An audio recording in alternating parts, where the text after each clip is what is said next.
Okay, for those of you that have joined us, thank you. Welcome to this BCDI community conversation. The conversation is being recorded by BCDI for those that couldn't join us tonight, as well as a media representative that we have viewing it tonight. Please feel free to download the slide deck, which is the QR code that you're looking at on your screen currently, and follow along that way. And we will shortly be moving on to our presentation.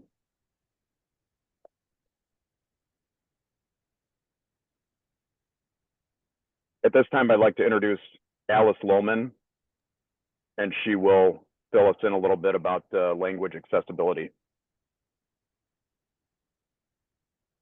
Thank you.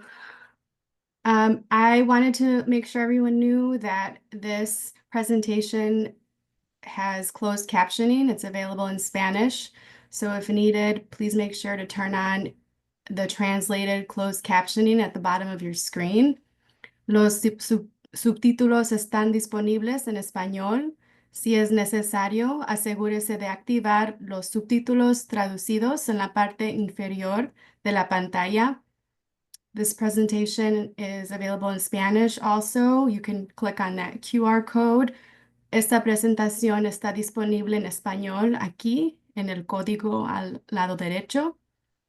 And you are welcome to submit questions in Spanish in the chat, or if you have any problems, you can also submit those questions. Eres bienvenido a enviar preguntas en español en el chat. Back to you, Scott. Thanks, Alice. I'm Scott Naylor. I'm a board member with BCDI. I will be your host for this evening. As you notice, my name says do not chat. I will cover that a couple minutes later, explaining who to send messages to if there's a necessity for that. Tonight's community conversation is called Taking Action, Addressing Bullying in BPS 101. Our guest speakers tonight are Sarah Schriber, who's with Reimagine Justice, and Tom Kim, who is the superintendent of Batavia Public School District 101.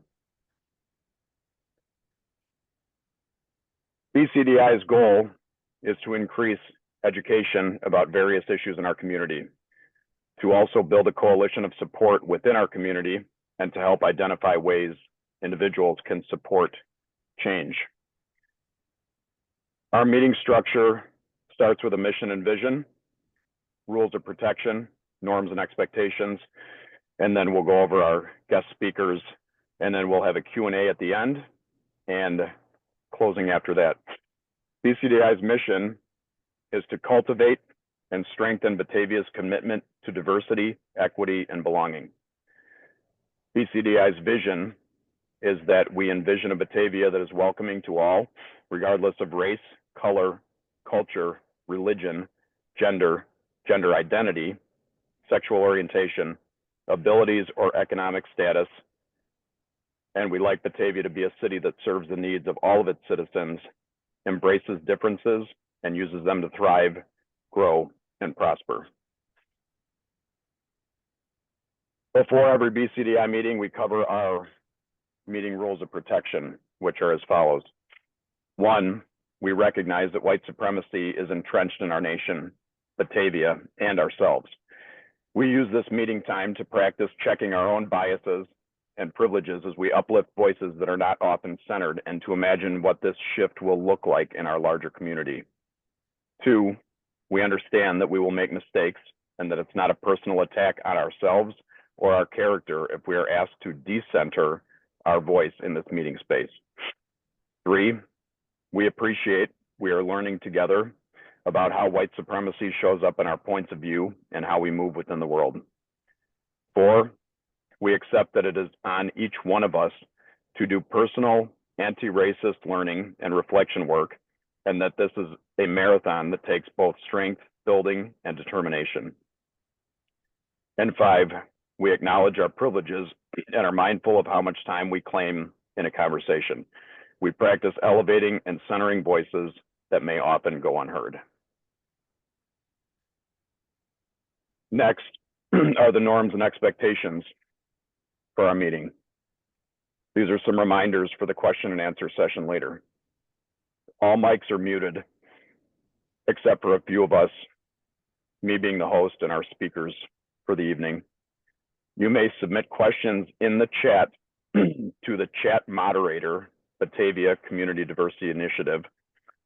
If you have technical issues, you can send technical questions to the option Tech Support BCDI in that same chat. Please do not answer questions in the public chat directed to our guests. A member of BCDI will be taking note of remaining questions for future conversations or inquiry. And number two, questions only pertain to the following areas. First of all, clarification or fact questions. We center the concerns of vulnerable populations. And an example would be, what misconceptions are there that we should be aware of? And the second part of the questions is, what will this mean for decentered and vulnerable members of our community?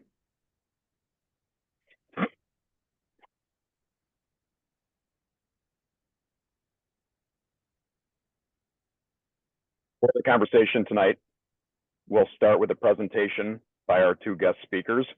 We'll move on to a question and answer session. And then we have some follow-up at the end for next steps as we leave the conversation. So I would like to introduce our first speaker from Reimagine Justice, Sarah Schriber. Thank you, Scott. Thank you to the good folks at Batavia Community Diversity Initiative for inviting me to be here tonight with you all. Happy to be sharing this space. And happy to be here with you, Tom Kim, who's Superintendent of Batavia, and all of you who are in the audience, who care about creating schools and communities where all young people and adults thrive. So my name is Sarah with Reimagine Justice, Illinois. We are a statewide organization that recognizes the power of healthy relationships and their contributions to good communities and systems, including schools. The twin foundations of our work at RJI are social emotional competency development and restorative justice, both of which focus on the importance of relationships. I've worked in partnership with schools and school communities for more than 20 years, and a great deal of that work has been around preventing and reducing bullying and harassment. Next slide. So before I talk about ways we've worked with school communities to effectively address and prevent and reduce bullying and harassment, it's important to kind of define our terms.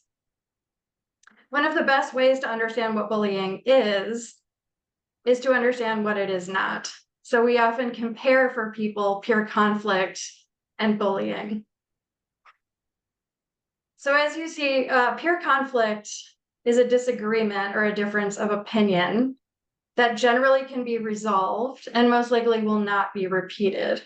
Now, I do want to say about conflict that we all need to learn more about how to resolve conflict well.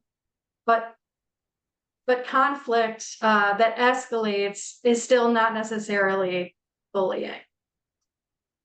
So bullying is hurtful behavior, and that can happen in a lot of different ways, as we know. People do not want bullying to happen to them, and is repeated or has the potential to be repeated. It's important to highlight this last piece because often people think that something is not bullying if it doesn't happen more than one time. That is not the case. And so we can go a little bit more into that. But you see here in the pink, the most critical distinction between peer conflict and bullying is about power. And with peer conflict, both people, or if it's two groups having a power struggle, they've both got power to influence the situation. Whereas in bullying, there's an imbalance of power.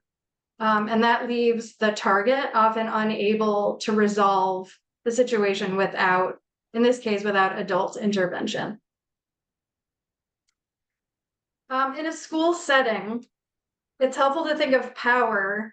So we're talking about an imbalance of power, and it's important to think of power as the ability to influence or have social capital.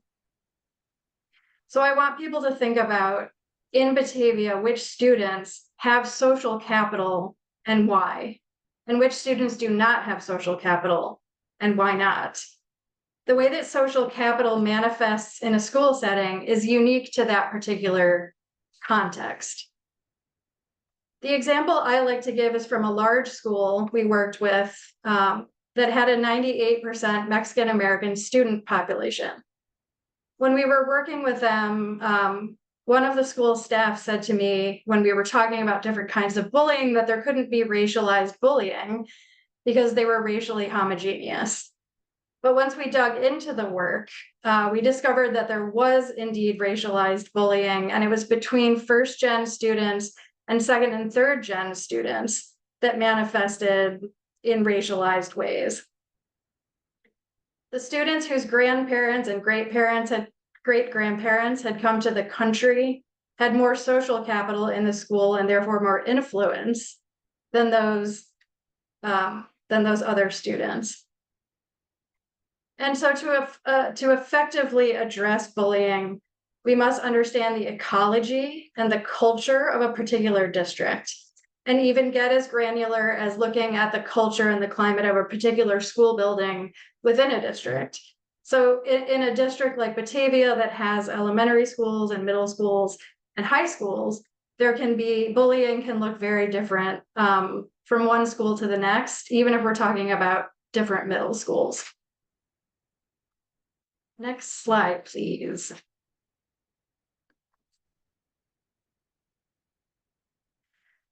So in the bullying work that we do, we most often speak about bullying as bias-motivated bullying. And this really comes from research that we've done and that has since been done a lot more. And that is that most bullying targets one or more actual or perceived identities or personal characteristics. We knew this anecdotally from doing the work, but the research really brought clarity to this. And in fact, in schools, the bullying that happens is more than half related to some sort of identity or personal characteristic. The way that we can tell that is actually by listening for bullying. We often look for bullying or hear about bullying spoken about by other folks, but it's really important for school folks to listen for bullying and to pay close attention to the words that young people use, because they often reveal the personal characteristics that the people who are engaged in bullying are targeting. So to understand the bullying and harassment in a school context, it's really important to understand and discover which identities are being targeted and therefore have less social capital than others, like being a second or third gen, as I mentioned before. Okay, next slide, please. So these are screenshots from two Instagram sites that were pointed out to me. One is hosted by students in Batavia and who go to Batavia schools, and the other is hosted by adults who have students in the schools or are otherwise engaged in the schools. And I think what's really interesting about them is that they reveal that people aren't just posting about bullying behaviors, but they're actually posting about the particular identities that are being targeted. So you see here homophobic slurs, along with verbally harassed. There's one about transgender students and particular experiences of that student in the schools. There are others about racialized bullying. And I think some I wasn't able to put them all up, but there's some other ones about size and body shape and that sort of thing.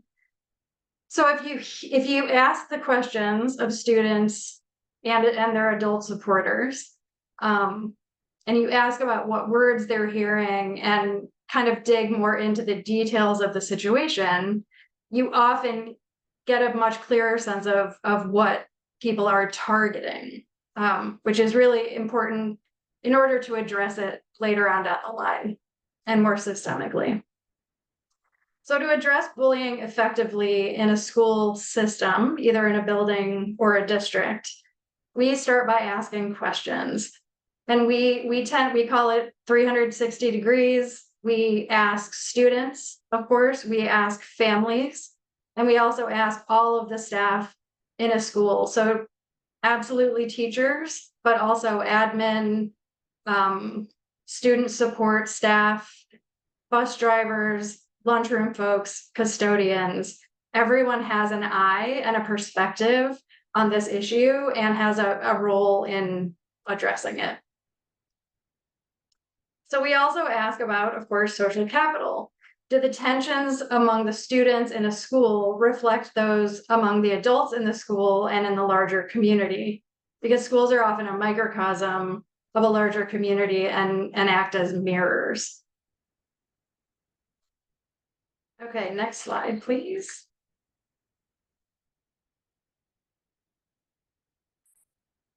So we were really fortunate.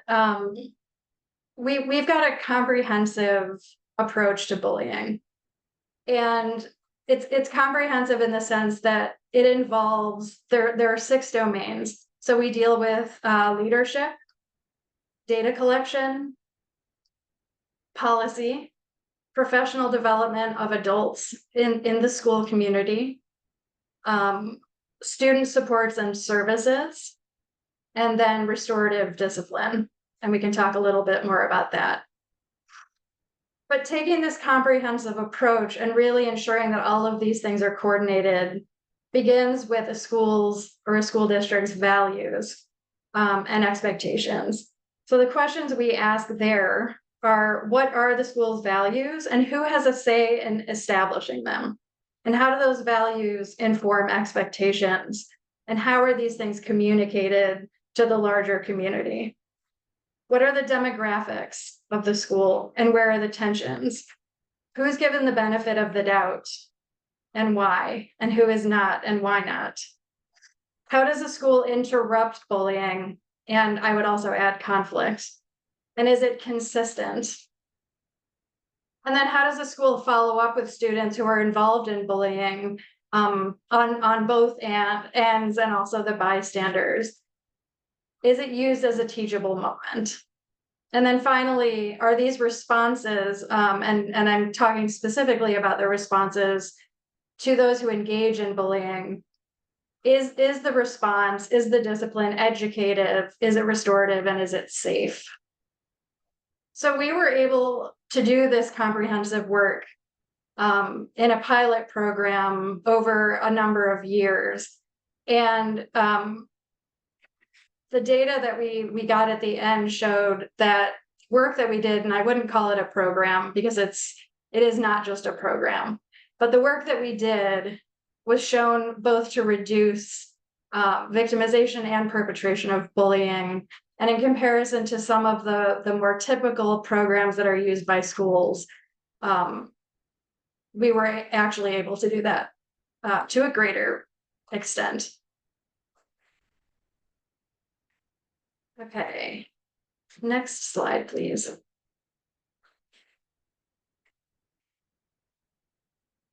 So for CAST, which was that pilot, Community is Aligning for School Transformation, there were a few things that rose to the surface in our evaluation that helped us to understand what had moved the needle, what had worked, what had been effective. And we found that by and large, the adults talked about not only the ability to have data, but we collect data in schools all the time. And there's a lot of data, there's a lot of information. But what they really enjoyed is that our data collection was very targeted to the issue, but set into a bigger context of the school culture and climate so that it was relevant, but it was also readily available to them. We brought them back their data. We asked them what they thought it meant. They helped us to analyze it. And then together, we were able to plan for actions that would address that information. We did a lot of professional development, as you see here. Some that is in here that I think is really important is adult social and emotional learning. Those of us who are in schools teaching SEL often have not had SEL ourselves. And so it's really important that we as adults think about our own social emotional skills. The entire process really focused on relationships and building and repairing those relationships. And then finally, we were able to engage with students in a really meaningful, direct way. And that was probably the most significant part of this. So if you would move the slide. The next two slides are just sort of an example of some of the things that we did and that we do with our approach. I mentioned data, and we have our own bias-based bullying survey, which dovetails nicely with 5 Essentials, with the YRBS and the Illinois YBS and others. But ours is very specific to bias-based bullying. The other thing that's different about ours is we're able to adapt it to the specific unique characteristics of a school. So we've got sort of a baseline number of items, and then we work with the school to adapt it to their needs. So if you would move the slide, please. And then this is the student engagement piece that I mentioned. Once we had the data from our survey, we worked with students to get their input, to understand if we were asking the right questions, to help us better understand the numbers that we were getting. And they took it and ran with it, and they became researchers in their own schools. We trained them to do focus groups with their peers, and they really took it on. And then they analyzed those data and came up with recommendations that they then presented to all of the adults in the building. And these are just the themes here of their presentation. So they talked about the different slurs they hear and where they hear them. They recommended group activities, very particular group activities that they thought would make the culture and climate better. They talked about involving security. They talked about adult supervision. And they talked about ways to address the fear of becoming a target, which really led them to talk about being an upstander and how to intervene or interrupt when they saw or heard bullying going on. All right, next slide, please. So I will end here with a few recommendations. So I have met with BCDI. I have done some of my own research on Batavia. I've looked at some of the policies. I spoke with the superintendent earlier today, which was fantastic. And there is a lot of engaged energy around bullying and harassment in schools. So the work of this comprehensive process is really already underway. And, I want to give kudos to all of you who have done this really important work. So I think next steps are to continue to partner with these groups, continue this conversation, and really start to get granular about what can be done. And of course, the first thing to do is data collection, starting with the existing data there already are and that are being collected. And as of this year, there are new data being collected around bullying and around bias-based bullying. So that will be useful in this process. I would also support targeted data collection. And again, that's students, families, and staff with transparent reporting of the outcomes. And most importantly, and I really want to emphasize this, supported discussions about what those data mean and the actions they drive. I would also plan for professional development with all staff. And just to highlight, when I say all staff, ideally it is all the staff. On bullying, on best practices, on the distinctions between conflict and bullying, like we looked at earlier, and also on restorative discipline and the connections between bullying and discipline, which I can't go into a lot tonight. But there are some really startling relationships between bullying and discipline.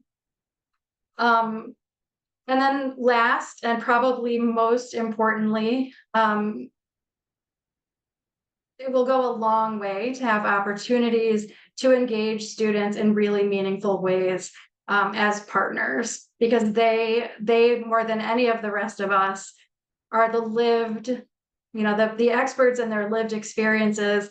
They know more than any of us about what sorts of bullying is going on, where it's going on in the schools or outside of the schools, what it's targeting, who has social capital and who doesn't, and why. And we need to partner with them to get that information, and so they can lead the way. And I've seen it, it's incredibly powerful. And I would highly recommend taking that step. So last slide is just my contact information along with a QR code. And I would welcome anyone to reach out for more conversation about this. So thank you. And I will pass it on to Superintendent Tom Kim. Thank you, Sarah, very much for your professionalism and knowledge and data.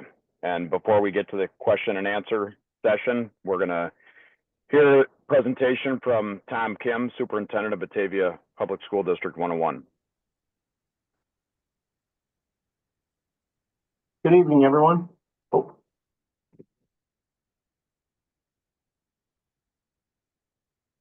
Hi, everybody. Sarah, thank you so much. I appreciate your time here tonight in presenting. Thank you. Took a lot of notes, and as you alluded to, appreciated the conversation you and I were able to have earlier today. Hi, everybody. As Scott has pointed out, my name is Tom Kim. I'm the superintendent here in Batavia District 101. This is my second year, so I just began my second year here in the district. Just really briefly, I started my career in education as a social studies teacher, a high school social studies teacher, then moved into building administration as an athletic director, associate principal for curriculum instruction, and then eventually a principal.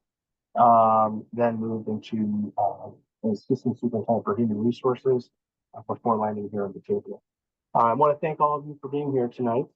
And so I'm going to go ahead and get started with our first slide. I wanted you to know that this presentation was amended I've amended it to make more specific target for tonight's conversation. However, much of this was presented to a group that we have here in our district called BIC.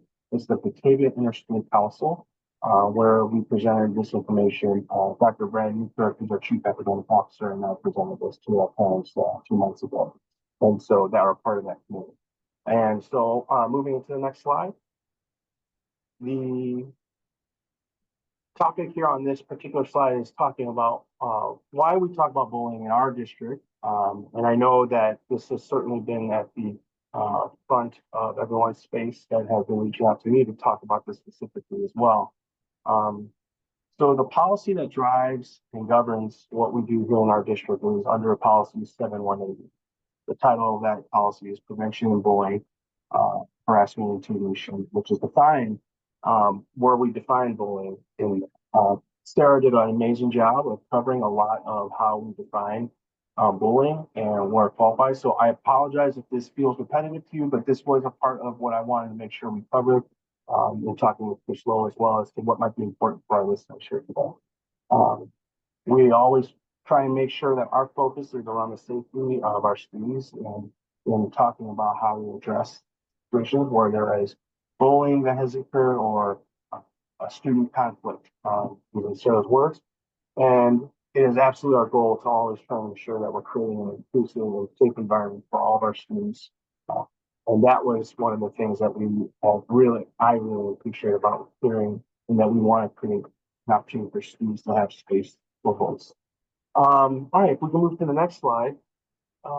How we define it, this is really more of a truncated version, but bullying, as defined by the policy and state statute, is that bullying could be severe or pervasive, right? And severe, I think Sarah alluded to this in one of her slides in the presentation, is that it may happen once, but given the circumstances when something's being investigated, there is a possibility that even though it may have occurred just once, there's a possibility that this incident, this could continue or may continue, and that could fall under the definition of what bullying is. Otherwise, sometimes some of these acts are pervasive, being done over time.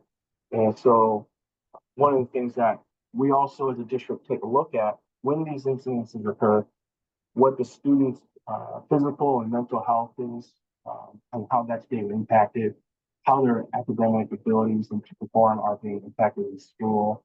Also taking a look at their ability to participate in or benefit from other things that are happening in school, such as the extracurricular activities or other events that might happen in school, with different fun nights or events at high school, etc. So if something is happening and that's having an impact on a student's ability to participate in these things or have a well-being, that would be definitely an area we would have some consideration.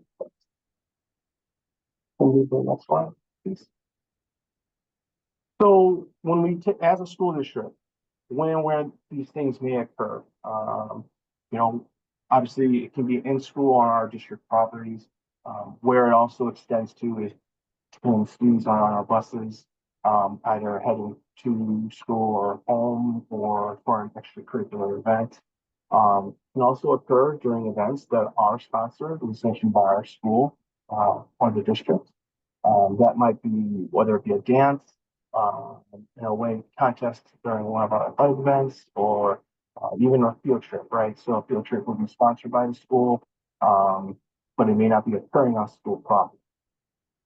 Also, an area that has grown tremendously where we see a lot of some of these things happening is under the electronic kind of space, whether it be social media, texting between individuals or groups within a group, and then also events that could cause anything that's disruptive to our educational process or an orderly operations at school.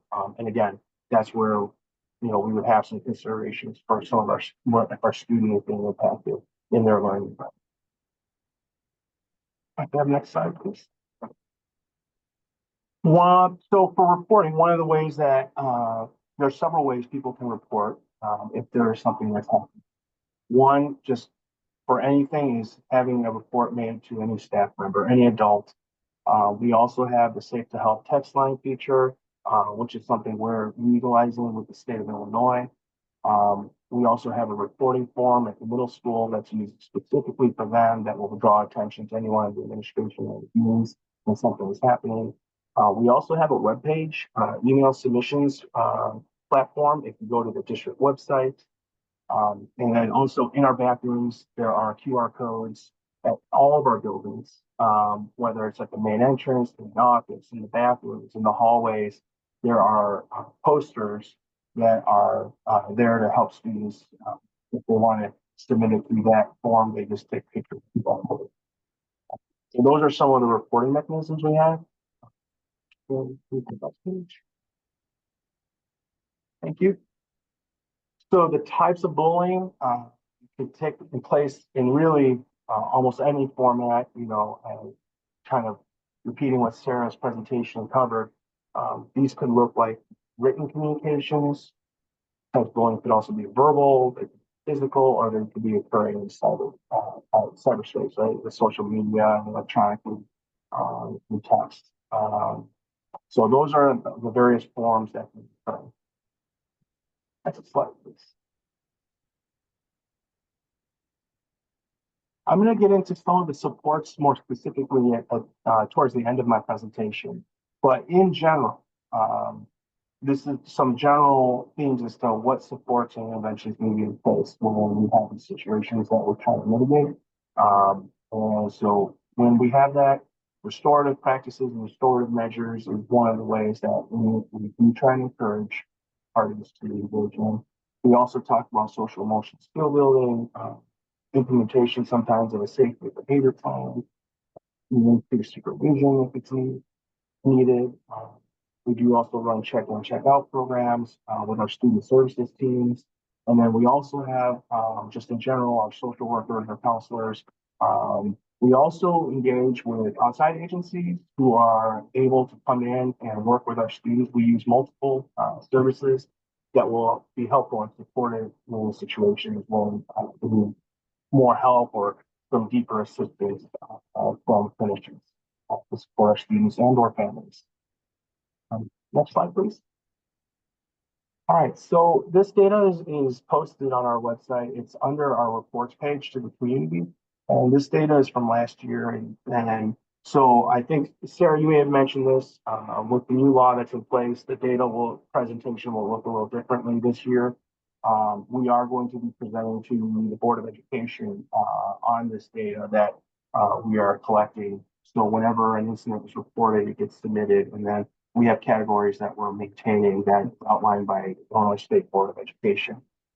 So in terms of last year's data, these are total number of incidences as they occurred by either bullying, intimidation, or harassment. And so if they were categorized as such, this is the collection.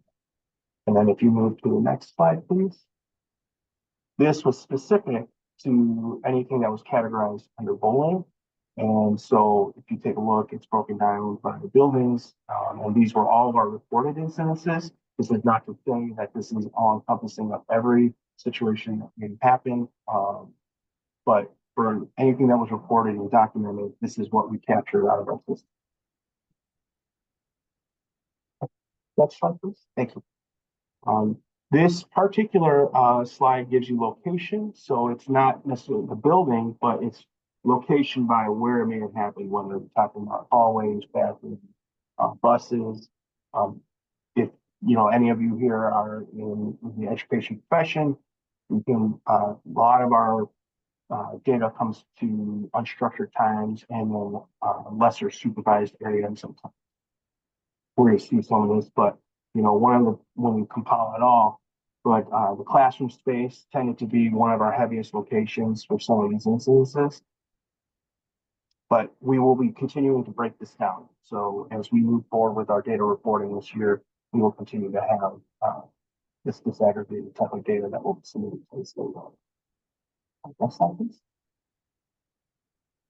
As we heard earlier, the 5 Essential Survey is something we take a look at, and this is also posted. And so this is a 4-year look back trend on what you can see from the perception of safety. This is from our students. So if you take a look, where we at in 2021, kind of starting to slowly come out of our pandemic. By 2022, the number goes up slightly, and then you see in 23 and 24, we take a decline there, and that's certainly something that we're taking a look at and trying to understand why. And I'll talk about some measures we're taking to be responsive. Next slide, please. Okay, so one of the things that I wanted to share with you tonight is the comprehensive approach that we're taking, in where we are looking at a universal tier 1, targeted and intensive, which would match our tier 2 and tier 3 approaches to social emotional behavior, how we're trying to support our students, the education process that'll be going into that, and the supports that we bring to our students for these processes.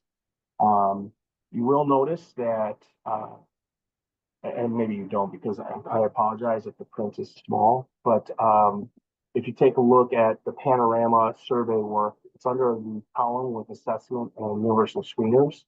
You'll notice that this panorama is broken down by grades, K through 5, then 6 through 8, and then 9 through 12. This is a new tool to the district this year. We're incredibly grateful to our Board of Education as part of the mission within the strategic plan that we move forward with. Our old social emotional screener tool that students use was only conducted by students about themselves between grades 9 through 12 prior to this year. So if you're wondering, well, what was happening with students lower than freshman year, teachers, the adults were submitting those social emotional well-being surveys on the student tab. So if you imagine, that could be problematic because we were asking adults to kind of weigh in on where students might be from their own well-being, their own mental health and social emotional health.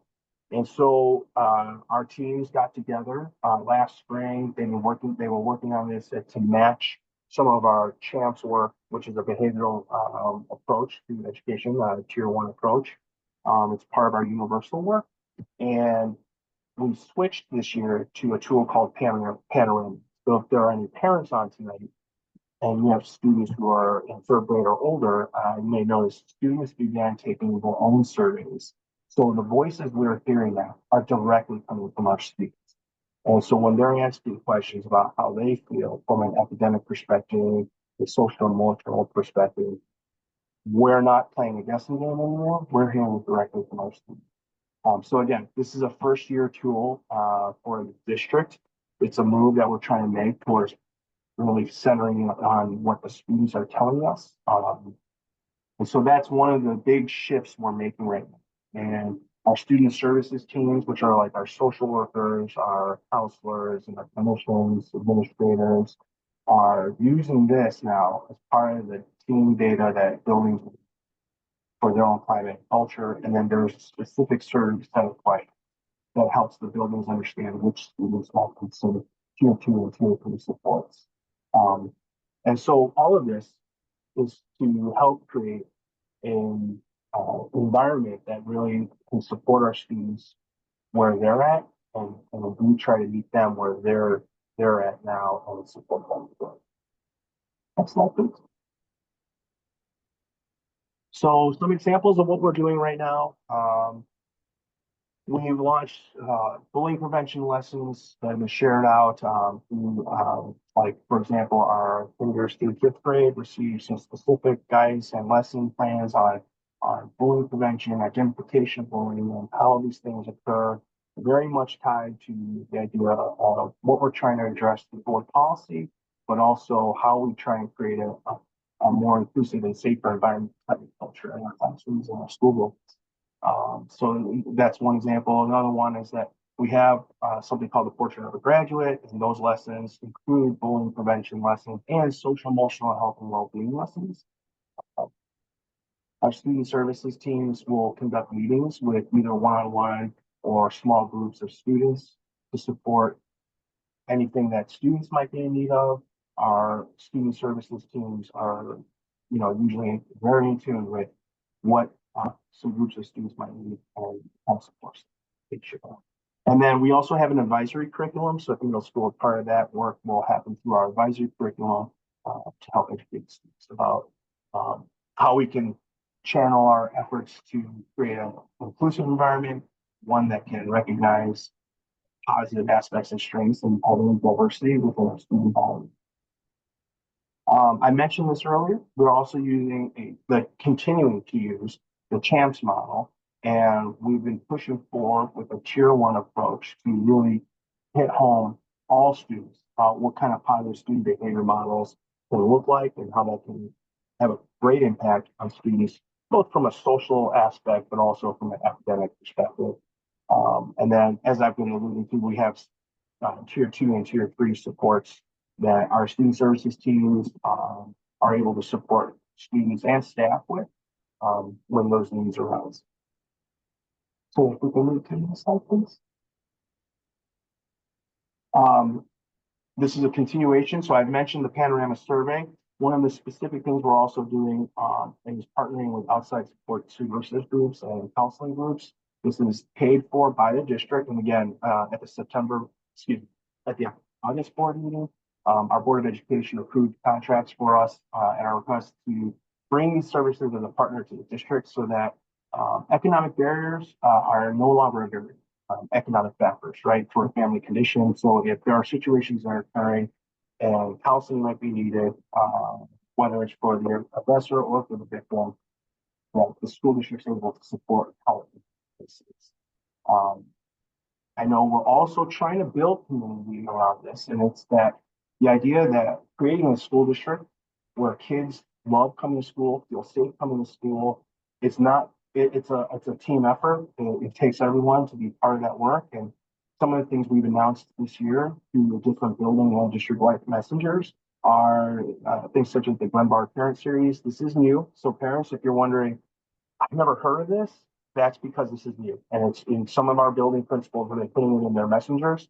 And the Glenbar Parent Series is a free partnership that we were asked to join if we wanted to, and we said yes. And now these are different series of programs each month, you know, and parents can participate and join free of charge. It's all about helping families be educating families on how they can also help their child, and then also helping bring connections between the school and the family. We also have Family Counseling Services. They're an organization that comes into our schools as well, and they do presentations, and they will also work with students on an individual basis. And another group that we're also partnering with is Reimagine Counseling. As I've mentioned, there's also larger programmatic approaches that we'll take. So if you've heard, this year we're launching a pilot with the Boys and Girls Club at HC Storm.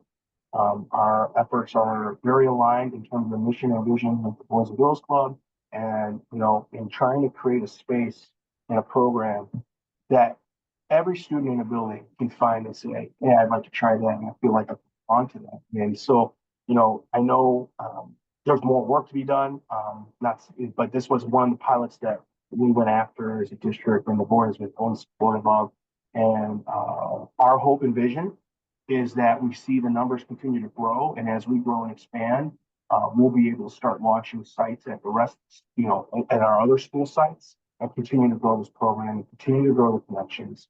The data, you know, that the Boys and Girls Club has presented to us was so compelling, and I'm hoping that we can find this partnership as a way that kids will feel connected and kids will feel like they found a circle on them as well. We do updated trainings for our staff and our administrators on an annual basis. And those trainings did include our new provisions under the state statutes. For example, one of the things that we are ensuring is that any report filed within 24 hours, we are contacting parents or guardians and making sure that they're aware for any of the students that are involved, regardless of the situation, and then responding and closing the investigations in a timely manner, which is within 10 business days, to ensure that we're making sure that things don't go left and unanswered, that we get to situations kind of fashion. We're also receiving supports from the King County Office of Education and Professional Development around bullying and how to create safer schools. We utilize suicide prevention services, mutual ground, and we also have collaborative efforts for academic and social emotional learning, which is CASEL. So the CASEL programming we're using is another foundational piece to how to standard base our practices and best research and standards-based practices to support students. Yeah. I believe that does conclude my presentation. I apologize. I did not leave my contact information, but Chris was kind enough to include it under the questions and answer page. So if there's something I did not cover that you would like to talk more about, my email address is right there. Please don't hesitate to reach out to me. And thank you. Appreciate it. Thanks, Tom. A huge thank you to both Sarah from Reimagine Justice and Tom Kim from BPS 101. A lot of time and effort went into their presentations, as well as time from BCDI's team behind the scenes. Before we get into our question and answer session, I want to emphasize, if you're watching and you have questions, please feel free in the chat to send your questions to the BCDI moderator so they can be brought up. The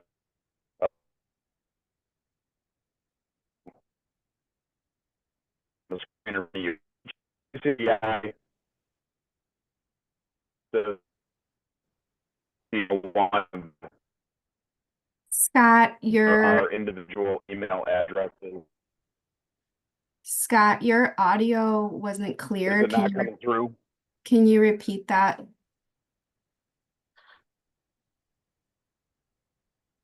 Yeah, can you hear me okay?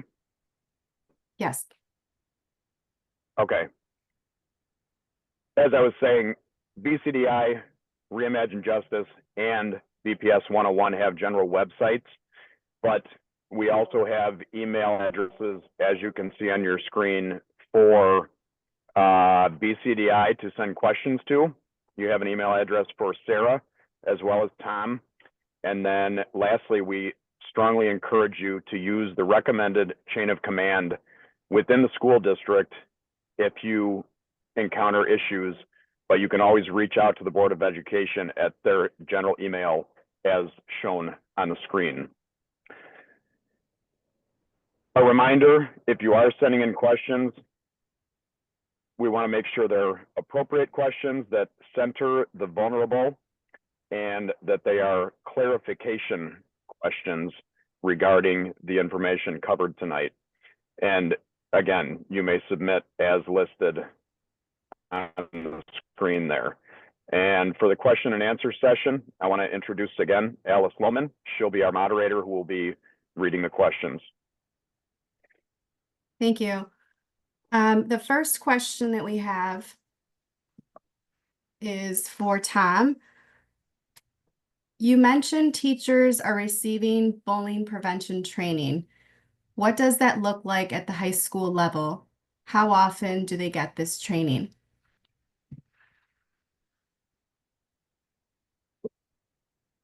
So part of our protocols is we have a suite of HR training, but also our building administration will cover different topics at different staff meetings or at the start of the school year. We'll cover topics that need to be addressed, and then before or with a mix of their institute day work that they will have.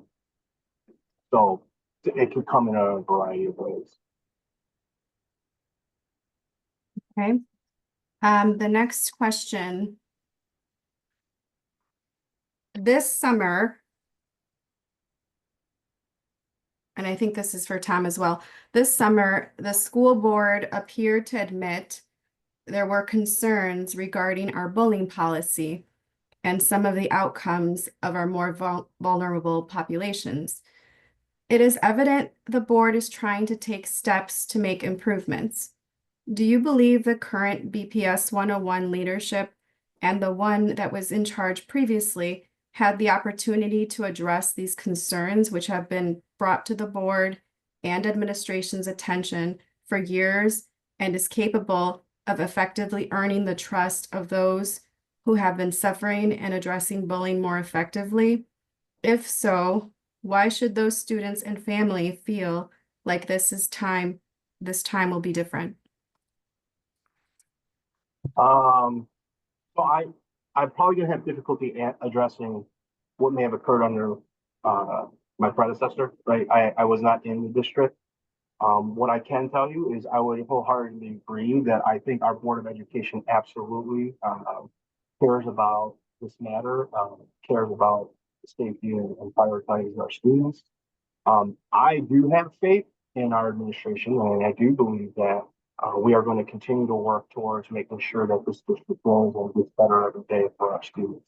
I suppose if someone is asking me here the question, what is it that makes me feel like that would happen this time? I am intertwined in the conversations with various leadership circles about this book. Some of the things I presented to you tonight on the efforts that are happening right now, our new initiatives based on our administrators and, quite frankly, our amazing staff. It's based on the efforts of our staff as well. And everyone cares about making sure our kids come to school feeling safe, and can learn, have fun, can play, can grow, and so, I mean, I walked through the training for Panorama and watching our teams of student-related services, personnel, and administration working together, and the level of laser focus that they had, the care that they had, and what they were looking at, and how they wanted to try and create solutions and approaches at their buildings. I have to say that I feel like our people work really hard and are continually working hard to get us better. I'm not saying we're perfect, but I am saying people are absolutely working hard to make this continue to make this a great place. Okay, the next question. Students and parents report about repeated bullying incidents that go ignored, unresolved, and they continue to impact their families. What procedures does the district follow to ensure the impacted students are no longer harmed? What systems of accountability are in place to ensure these procedures are effective? What data is used to track this system's success? And how often is this data reviewed to make changes if necessary?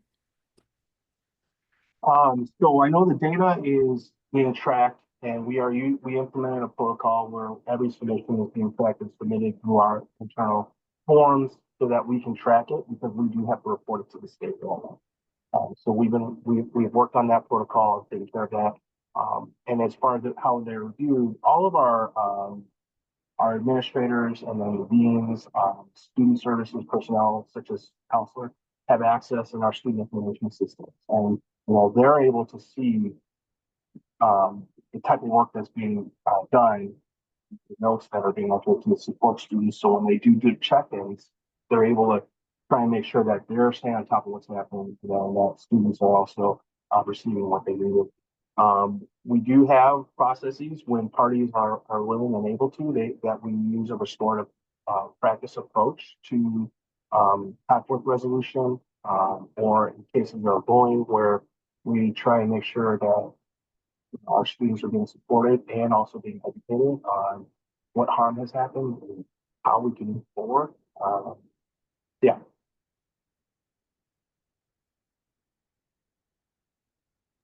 Okay, next question for Tom. What are the procedures and timeline after a bullying report is made? Okay. So once the bullying report has been made, the administration will respond to all parents and guardians of a child or student that's been involved in the situation. And then from there, the administration will begin their investigation. Sometimes if the number of parties involved is a very small number, the investigation might move quicker. Sometimes when the administration is interviewing different students or other witnesses, the situation can take longer, but we try and wrap it up within 10 days.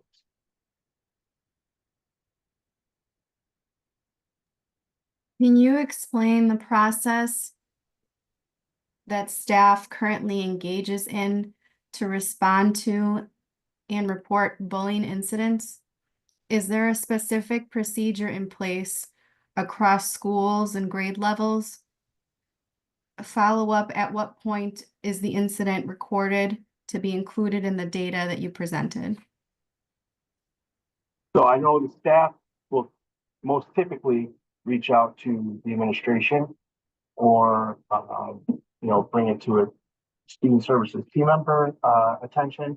And then as far as the data goes, I think that's when our teams are investigating the situation.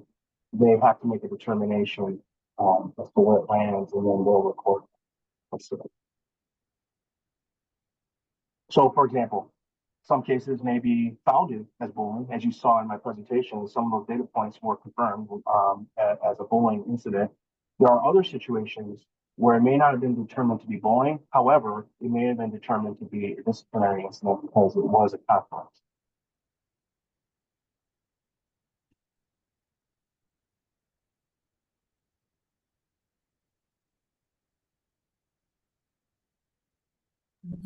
Students from multiple schools have reported being forced into interactions by staff with those who have caused them harm and distress. Is this an approved method of conflict resolution? If so, what data supports this is beneficial for all students involved?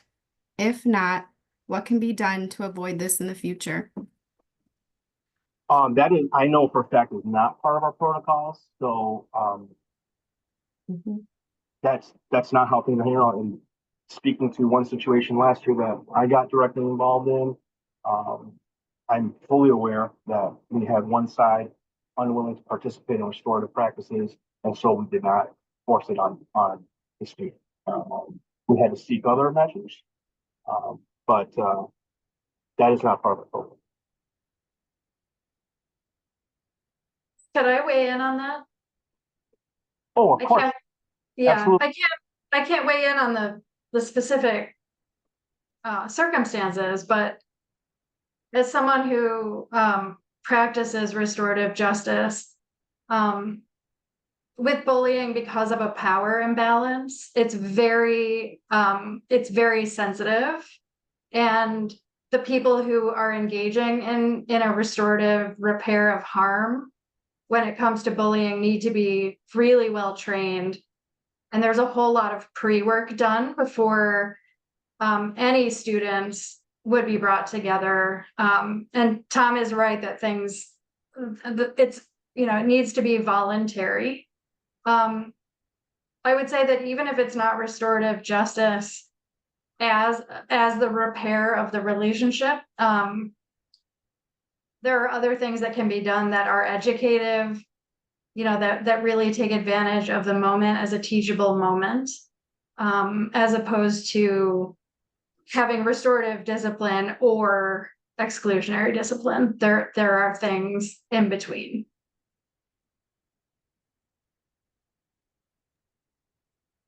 Okay. The next one regarding restorative discipline measures. What are some examples the district can and will implement? How will it be measured? What stats determine success?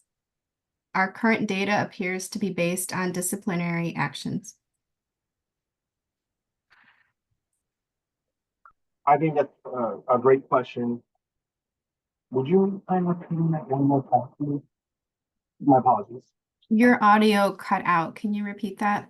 Yeah, I was just asking if you would mind repeating that for me. I'm just trying to process.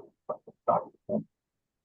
Regarding restorative discipline measures, what are some examples the district can and will implement? How will it be measured? What stats determine success? Our current data appears to be based on disciplinary actions. So I think that's a great question. What data will we use to look at in terms of success? That's actually a question I will readily admit I don't have probably a good answer for you. It's actually a question the Board of Education and I have asked each other, because as we have raised, we've done some things. I think our board had some great suggestions, and then our leading teams thought of ways to build on that and trying to create more of a awareness campaign and how to report bullying incidences.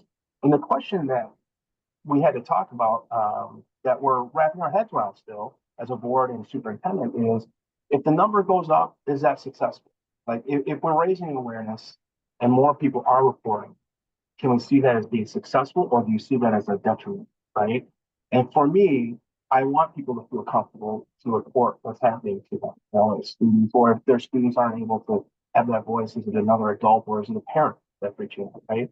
And in terms of resolution and building data that reflects successful resolution, I that's a question I want to process and come back to.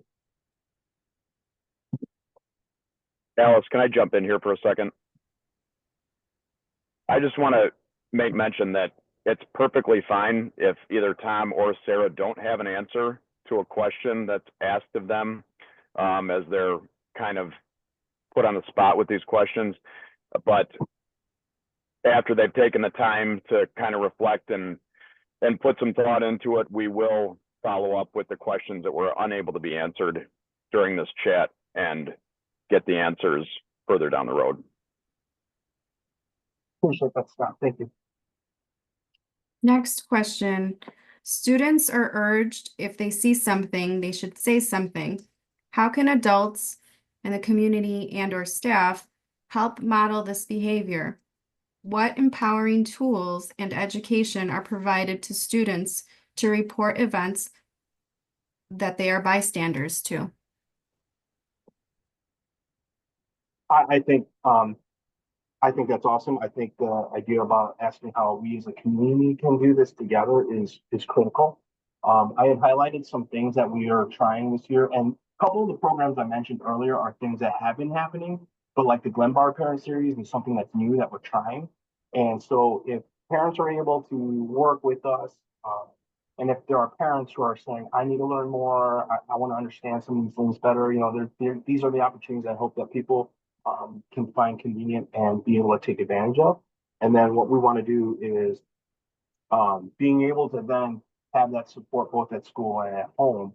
And then with the students, with some of the reporting mechanisms that we have now, I think bystanders and upstanders and students who may have been on the receiving end of either the conflict or the active bullying have an ability to report where if they don't feel like they can go and talk to someone, that they can do it through a digital platform and by that.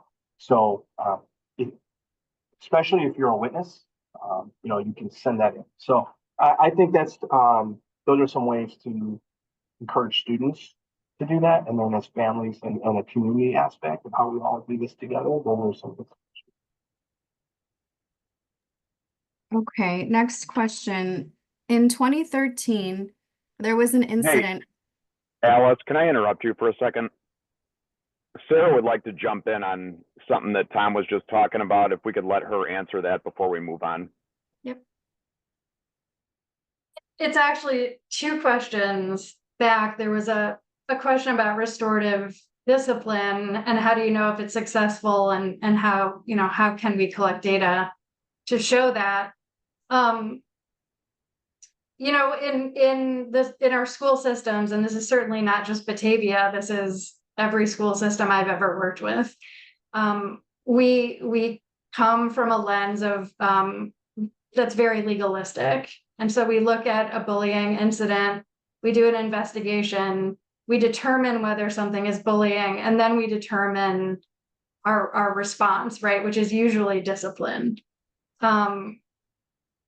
I just, and again, we're sort of at the cutting edge here, but we have had the opportunity to work with some schools to do some restorative discipline and sort of compare it to what would have been done otherwise. So I'm going to give you a really quick example. There was a group of 8th grade girls smoking pot, and I think this is, vaping, whatever, with pot in the bathroom. And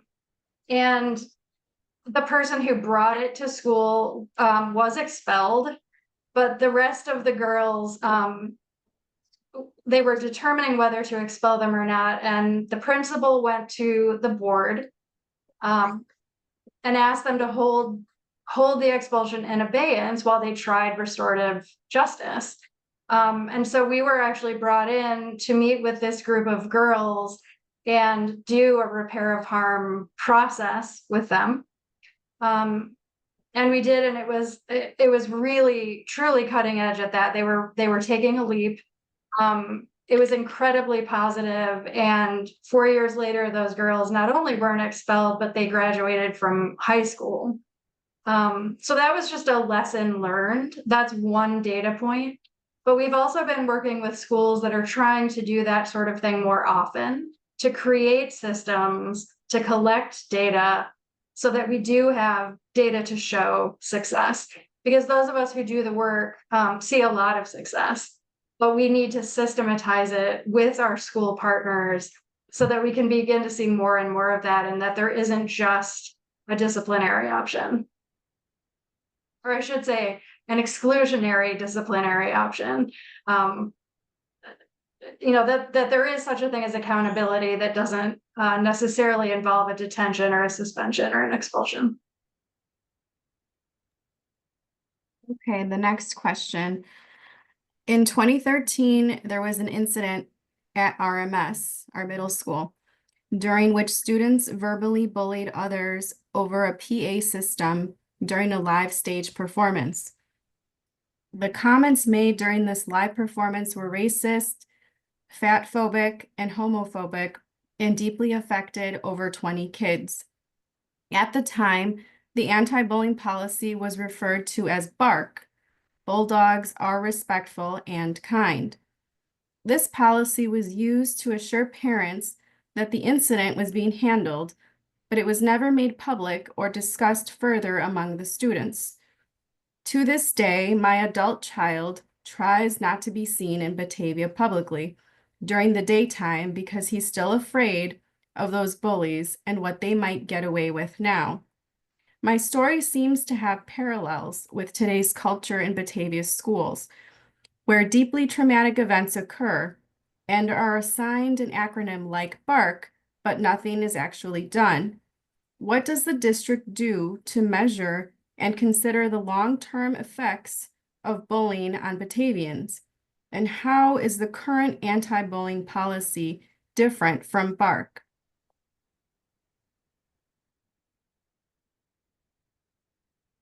I mean, first, I do want to say, I'm sorry that if someone is in the space, I'm sorry.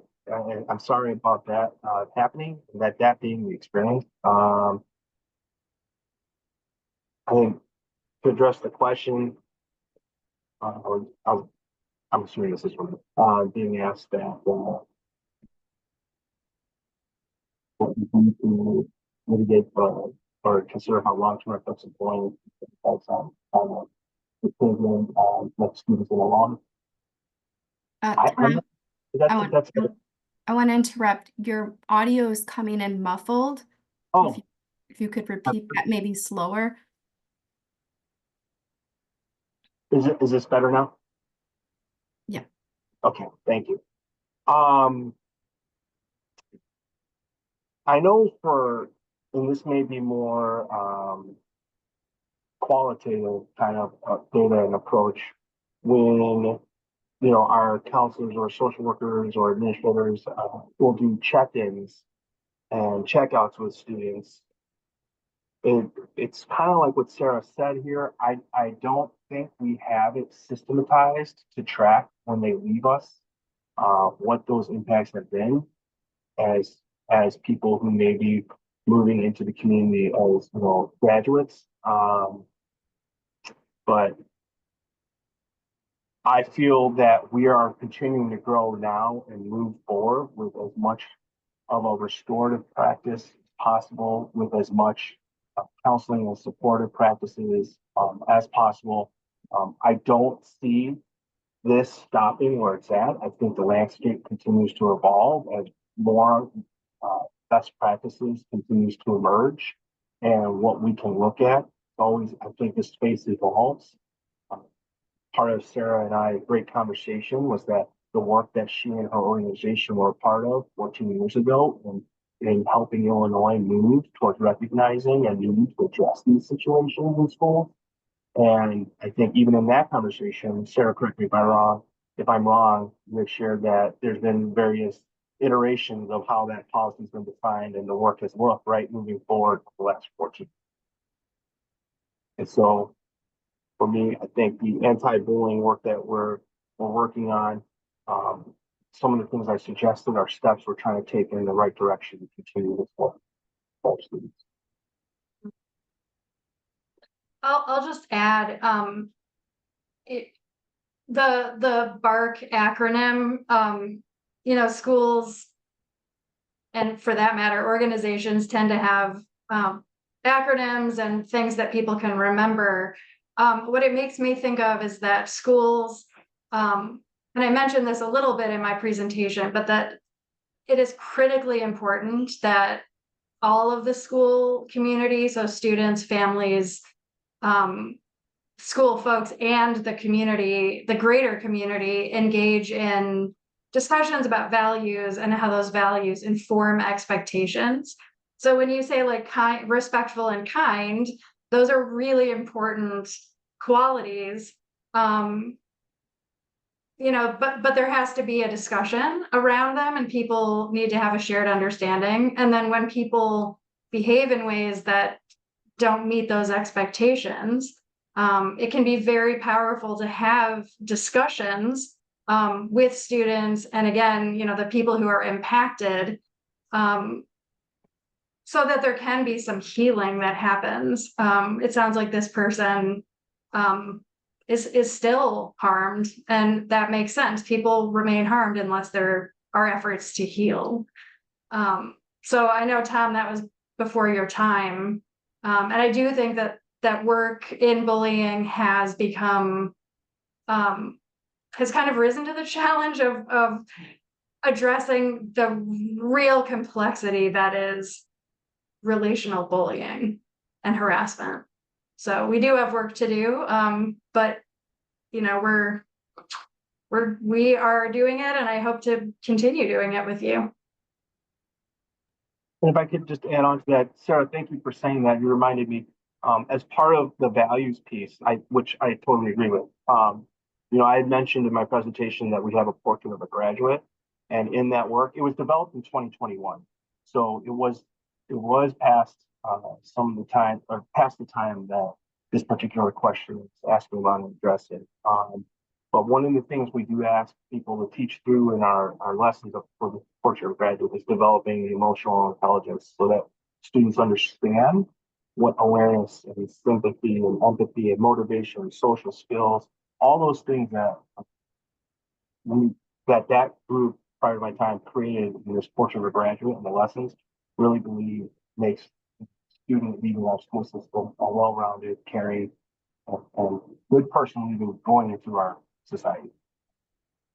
And so I think, Sarah, to your point, you reminded me about that whole conversation on shared values and those being explicit things that we talk about.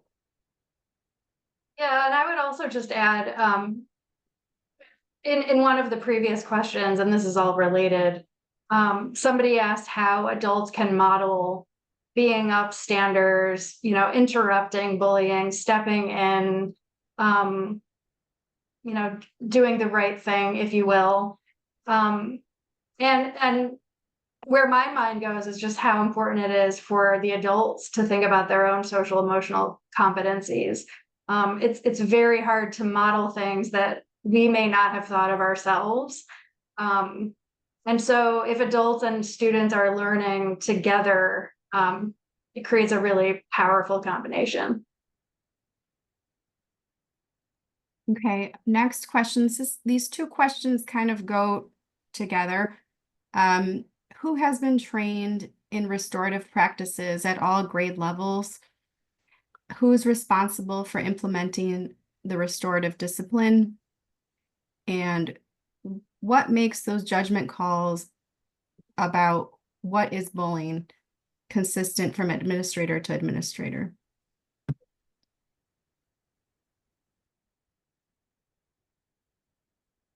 In terms of practices, I know our student-related services teams have received training and still have administration. In terms of finding consistency between case to case, we utilize a framework that's defined not just by our board policy statutes, but look fors that we're advised on. And again, Sarah kind of hit this earlier. We do, we look at it from a student model. There's some legal aspects to it to make sure we stay and can identify what the definitions and parameters are. And so when we have that from our trainings, each building tries to apply that framework. And oftentimes cases can be different from case to case. I don't think any individual situation in the circumstances, my time that I've had experience as a bullying administrator tends to have a cookie cutter situation. Okay, I have another two-part question. How are schools teaching anti-bullying at each level? How are administrators using this? What training do they have to lead this? And with such public acts of bullying or threatening behavior, what additional resources has the school district allocated to preventing this behavior from occurring again? What changes, if any, have been made to minimize the future risk? So part of what I had shared earlier is that we are moving full steam ahead with our tier 1, 2, and 3 protocols. Each grade level, as if you refer to that chart, will show how each divided grade level is using different resources and different aspects of how we're educating our students. We're moving between different grade levels, such as using slides that are intentionally designed around bullying, to slides that are also incorporated our portrait our advising. I would say we have more questions and go over the fact that we're going to share that. We have a lot of questions that have not been asked. So we're going to, we mentioned this earlier in the presentation, but we're going to make sure that our two presenters are given these questions and they have some time to respond to them. And we will post these questions on our website, and we'll make sure that we get this information posted.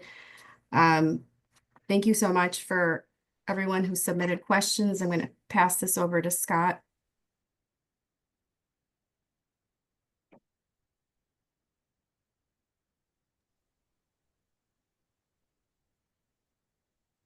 Thanks, Alice, for your reading of the questions and helping moderate the answers. If we want to advance to the next slide, this is a call to action. Batavia Community Diversity Initiative's goal is to empower the community. As we mentioned earlier, this is a marathon. It's going to be ongoing. As Alice mentioned, there's questions that didn't get answered. We will get answers to them and provide them to the community, both the people that were here taking part and those that weren't able to tonight. We do have a follow-up survey on bullying. Their questions, they will be available in both English and Spanish. We encourage anyone that's able to or would like to answer those questions. We urge you to continue to join in community conversations, which obviously happen within the community, but we will also be continuing this series through BCDI. We encourage also conversations that are uncomfortable and difficult, and it's those conversations that bring us renewed energy and hope.